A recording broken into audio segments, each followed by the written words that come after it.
Greetings, fellow armchair Imagineers. Tiki here, and tonight we're doing another Talking Mr. Banks mini. Yeah, mini episode. Oh boy, oh boy. Doing a solo show tonight for you guys because I've got something a little special. It's kind of this little gem of a movie is kind of like a pleasant subversive surprise for all Disney fans, I'd say. Uh love it, hate it, can't stand it, or can't get enough of it. We got Escape from Tomorrow. Yeah, this is the 2013 release, directed and written by Randy Moore, and starring Roy Abramson and Elena Schuber. I hope I'm pronouncing those names right. What a movie, what a movie. Now, I have already done a full review with Adventure Blue Dude where we literally just go into every single little detail of that movie. Just literally, like, we kind of examine it and just get into it and just, like, we kind of go into it, like, way more than the actual filmmakers were probably even aiming for. So, I tell you what, I'll link that review that I did right down in the description. So if you want to check that out as a supplement to this, it will give you a lot more insight into my actual thoughts on the movie. But to be fair, let me just say right off the bat, I mean, before I get into really the meat of reviewing the bonus features for you guys on here, because that's what you really care about. And there's some good ones. There's definitely a couple good ones. But all I have to say with the movie itself is I think it gets kind of a bit of a bad rap for being subversive just because it's Disney, and it's like, to me, the movie sets off to accomplish what it accomplishes quite well. Because really the main goal of the movie was to kind of give the experience of being in the happiest place on earth as this sort of like surreal corporate nightmare, which can be, and which I think Disneyland is kind of turning more and more of it into, but again, like, that's a whole other argument. I already did a whole podcast about that subject, and I'm tempted to do another one, but I digress. Not to get all political on people. But Escape from Tomorrow, I mean, it's the cinematography is just like, you like it or not, like or hate or whatever you want to say about the subversive nature of the actual movie, you got to admit this thing is well shot. Like, it looks like something out of David Lynch. I mean, that's the greatest compliment I can give it. It's that they really achieve their goal of not making it a found footage movie at all, totally sucking it in as a feature film. I mean, sure, there's a couple, it's definitely not the highest budget film in the world. There's some really obvious green screen effects here and there, but my God, for what they had to work with, and for the fact that everything was just shot like straight up guerrilla style, it's damn impressive, man. It's just damn impressive. That's all I have to say about it. The plot and characters, I think the characters are meant to be sort of unlikable, and I don't know, I could get it all. I did a whole analytical point of view thing about the plot and the characters and whatnot, so I won't bore you with that in this review. I have a lot of thoughts on that and whatnot. But subjective to say, I am definitely not the kind of person who's going to go out and complain about this movie just because it's weird or we're kind of out there or too adult for Disney. I mean, it's, for God's sakes, if you guys are familiar with my videos at all, I'm raised on South Park. I swear like a storm. Just because I'm obsessed with Disney don't mean I don't have a dirty vocabulary and a dirty mind to go along with it. So this thing is kind of right up my alley. But with that in mind, just giving my kind of brief overall thoughts on the movie itself, and like I said, go click that link and check out my full review of Escape from Tomorrow with Adventure Blue Dude. Let's review some packaging, shall we? Yeah, because that's what YouTube always likes to do. We always like to get into the nitty-gritty of the package. Oh, look at that sexy yellow. Yeah. I mean, to be fair, I do like this poster a lot. It's a very striking image. I mean, the yellow is actually a pretty good color choice. I mean, it kind of like it reminds me of, like the background of the old Mickey Mouse cartoons with the sun and everything, like the Mickey Mouse Fun Wheel background. It's quite great. So let's see the tagline of the movie: "Bad things happen everywhere." Yeah, bad things happen everywhere, including Disney parks. I mean, if you've read Mouse Tales by yeah, there it is, Mouse Tales by David Koenig. You'd know that because it has a whole chapter on people who have died at Disneyland. I might have to do a series on Disney books one of these days. I know I've been talking about that for a long time. It's getting close to actually happening, people. But I digress. Ranked among the critics' best films of the year by IndieWire and Screen Crush. Yeah, okay. Well, hey, I'm an indie kind of guy, so whatever. IndieWire, yeah, all right, I'll go with it. It is not possible that this film exists, says Drew McWeedy of Hit Flicks. Drew McWeedy, I don't think it is possible that your last name exists. A remarkable piece of filmmaking, says Jordan Hoffman of Film.com. Oh, Film.com. I guess that's really, really official. A one-of-a-kind piece of subversive filmmaking, of subversive surrealism. Todd McCarthy, The Hollywood Reporter. Well, that guy's actually the most legit person on this box, and I kind of agree with him. It is a surreal, one-of-a-kind piece of subversive filmmaking. So, yeah, well done. That's actually an accurate statement. And we got the text, very Disney-fied right there. Escape from Tomorrow. Oh, yes, the Mickey hand with the blood on it. Oh, so glorious, so glorious. Again, Mickey hand right on the side. And so you ready to flip it over and see what's on the back?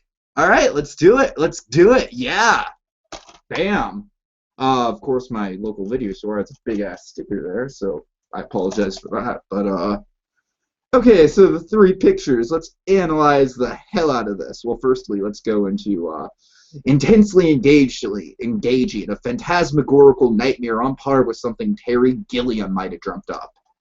Says Eric Cohn of IndieWire. Uh-oh, IndieWire's come back into the picture. Okay, Adventure Blue dude, if you're watching this, what do you think? On par with Gilliam? I don't know. Something tells me Adventure Blue dude would very much disagree with you, Mr. Cohn. Mr. Cohn, if that is in fact your last name. Okay, one of the strangest and most provocative movies this reporter has ever seen, says Stephen Zaitchik of the LA Times. Well, LA Times is a legit publication, so, I mean, this film is definitely very, very provocative, I will give it that much, and it is indeed an official 2013 Sundance selection. No lie there, no lie. Oh, yes. Okay, so before I read the back of the blurb, let me point out pictures, because yeah, that's what you guys like, right? You guys just love it when I just go into detail, just analyze the hell out of literally every detail of this box, for God's sakes. All right, let's do it. So first we have what's this kid's name? Elliot. The kid's name is Elliot, and yeah, real creepy, kind of letting you know you're getting into a David Lynch sort of film right there. Then we have the Parisian chicks. Yeah, they're kind of the most controversial element of this whole movie. Very subversive, oh boy. As I say, right at the front of my review, if you could click the link, I say, right off the front, the Parisian chicks are kind of everything. I mean, they really are kind of like the main symbol of the movie, and I kind of view the whole Parisian storyline as, like, they are having this huge, intense religious experience at Epcot and at Disneyland while this pervy guy is chasing you. It's not just about the pervy guy chasing them around. I mean, granted, that is definitely a very creepy element of the movie. I will not deny that one bit. But I do like the fact, like, I will say this again. My absolute favorite shot in this movie is the shot right towards the end where the fireworks in Epcot are going off, and the group of Parisians are all holding hands, and they just all look just like, just so into it. It's like that's really what the goal is. Like, the Parisians really represent, like, they are having the time of their lives, while while our main character here is just freaking miserable. So yeah. Okay, so and then we have this little shot of the main character and his Jim's the main character. I don't know why I forgot that for a sec. Jim and his daughter Sarah on the small rural boat ride. Oh yes. An epic battle has begun where a middle-aged American husband and father of two learns that he has lost his job. Oh yes, epic battle indeed.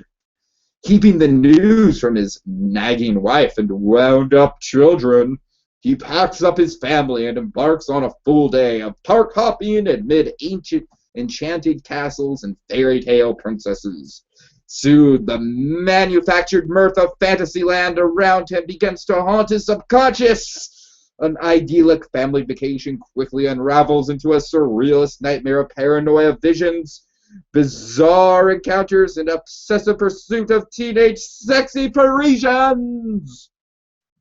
Chillingly shot in black and white, Escape from Tomorrow dissects the mythology of an ancient artificial perfection while subversively attacking our culture's obsession with mass entertainment. Oh yes, did you like that dramatic reading of the back blurb? Oh yes. Alright, so now I guess with the 10 minutes or so I have left on this video, I'll talk about the actual bonus features. They are great. Like, hey, guess what? Guess what? See that? See that? I don't know if you can read or not, but this movie has commentary, people. It doesn't just have one commentary, but has multiple commentaries. It has commentaries. That's plural. More than one.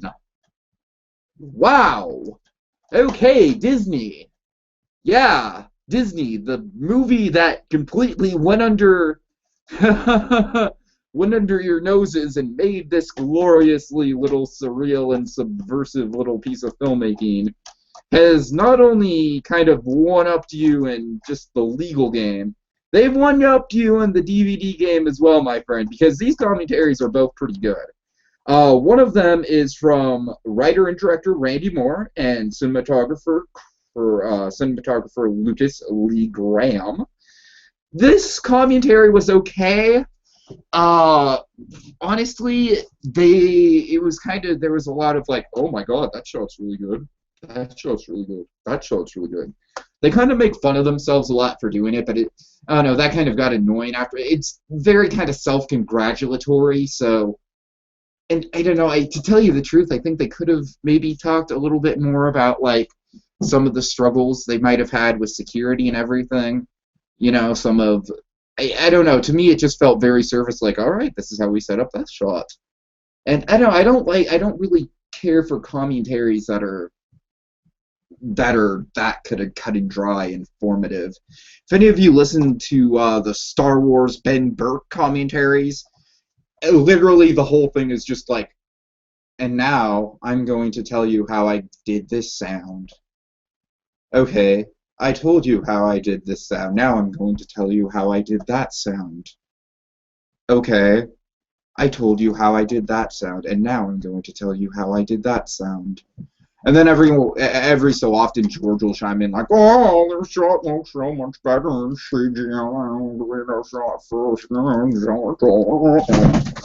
And, yeah, that'll be that. That's a typical Star Wars commentary.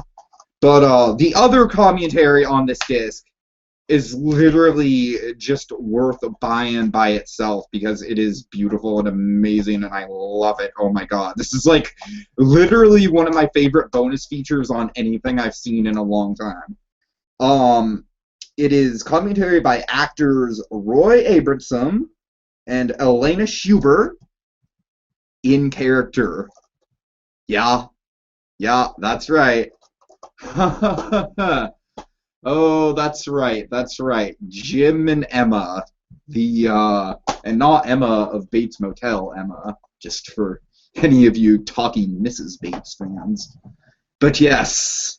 Oh, the married couple of Jim and Emma back together watching what they perceive to be home movie footage at first, and it's really kind of very funny the way they tie it all together. Like, essentially, they think that they're watching something that Disney pieced together. Like, oh wow, look, honey, they pieced together home movie footage with actual crazy sci-fi stuff, which is actually kind of what they did in reality. But I digress.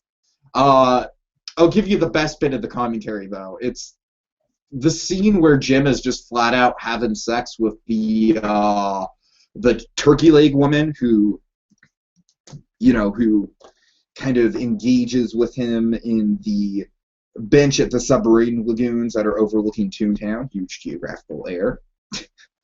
uh, when he's having sex with that woman, who I believe turns out to be the main antagonist. Uh, Jim in the commentary is like, "Okay, honey, I need you to go to the kitchen, and I need you to get me something." And so it's like you hear you hear Emma in the kitchen, and she's like, just like, "Oh no, I need this and this," and so it's like it's really fun. They really go to great lengths. It really feels like a genuine, almost kind of sequel to the movie, which is great because it's like you can tell it's years later. Somehow these two are still together, which I guess kind of contradicts the whole ending where Jim dies of cat flu and then gets resurrected with a new family. And of course, Emma, at the very end, she's like, "What the hell is going on? Oh sure, just abandon your old family, forget about your old wife and kids, and just go off with I don't know. It's very, very fourth wall breaky and creative, and I love it. Oh, I love it. The other main bonus feature besides theatrical poster galleries and the trailer is the making of Escape from Tomorrow, a pretty solid 15-minute featurette. I have been following all the interviews and whatnot for this movie, so really it's nothing new. It's kind of just like the same stuff I've been hearing all over and over again. It's like, oh, wow, the story of the day at Disneyland where they almost got caught, yeah.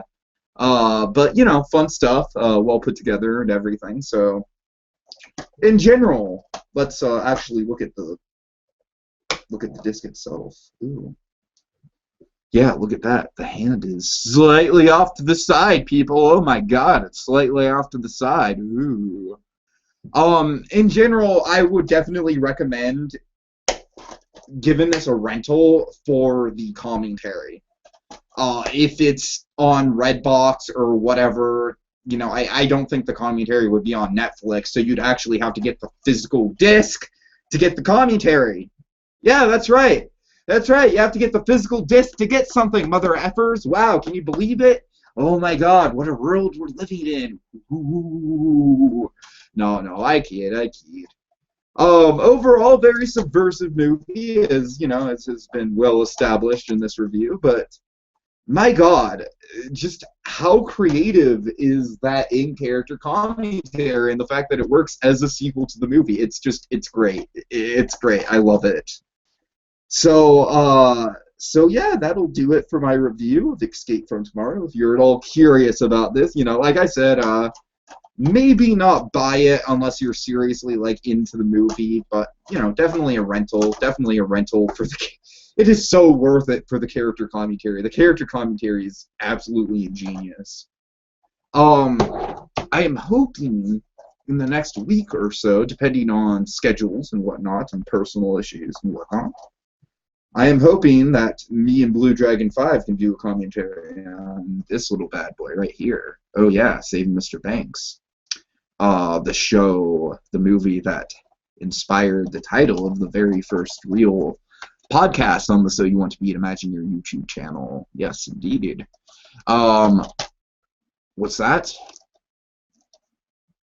No commentaries on the DVD? Well, gee, that's a surprise. I think I'm going to have a heart attack and die from not surprised. All right. Oh, and look, the disc art isn't even upgraded. Like Disney, Disney, you keep on doing the same disc art too. Oh, that's another thing about Disney DVDs that are just slipping. But I digress. Me and Blue Dragon 5, hopefully in the next week or two, will right a wrong and put a damn fan commentary on Saving Mr. Banks, because, my God, does it deserve it. Alright, so, in the meantime, I am Tiki, and thank you for watching my little video analysis of this glorious little subversive little movie we have here. And I'm going to remind you to support your local video store. Yeah, how about that? Go out and actually rent some movies, people, instead of streaming them. Yeah, alright. Alright, have a good one, guys. Ooh, the hand is gonna get you.